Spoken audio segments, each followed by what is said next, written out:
এখন আজকের এই কর্মসূচি এখন বক্তব্য নিয়ে আসছেন সদর মেট্রো থানা বিএনপির বিপ্লবী সভাপতি, গাজীপুর মহানগর বিএনপির সাবেক যুগ্ম আহ্বায়ক, সাবেক ছাত্র দলের সাধারণ সম্পাদক অ্যাডভোকেট মেহেদী হাসান এলিস ভাই।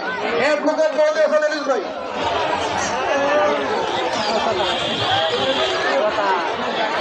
আউযু বিল্লাহি মিনাশ শাইতানির রাজিম। বিসমিল্লাহির রহমানির রহিম। প্রিয় নেতা এম মঞ্জুরুল করিম রনি, অধ্যাপক এম এ মান্নানের সুযোগ্য উত্তরাধিকার,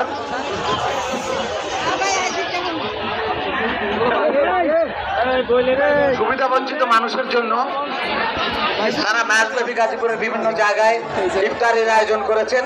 তারই অংশ হিসাবে গাজীপুরে আমাদের 7 দিনব্যাপী ইফতারের আজকে 5ম দিন। আপনাদেরকে যারা এখানে উপস্থিত হয়েছেন, রোজাদার ভাইয়েরা, মুসল্লিরা, সবাইকে রমজানুল মোবারক। আমাদের নেতা ছিলেন আলহাজ অধ্যাপক এম এ মান্নান। তিনি সাধারণ মানুষের জন্য কাজ করেন, এই গাজীপুরের জন্য কাজ করেন।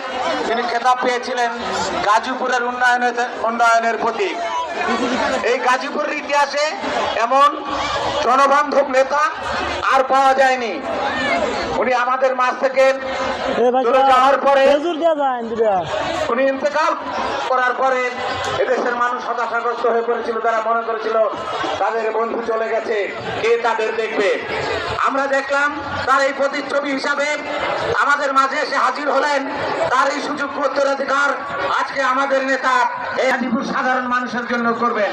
এই ইফতারি পার্টি, এই আজকে যে ইফতার পার্টি রোজাদার জন্য খাবার, এটা তো আসলে হিসাবে যে সমর্থবান আমরা একটা দলের প্রধান হিসাবে আমি মনে করি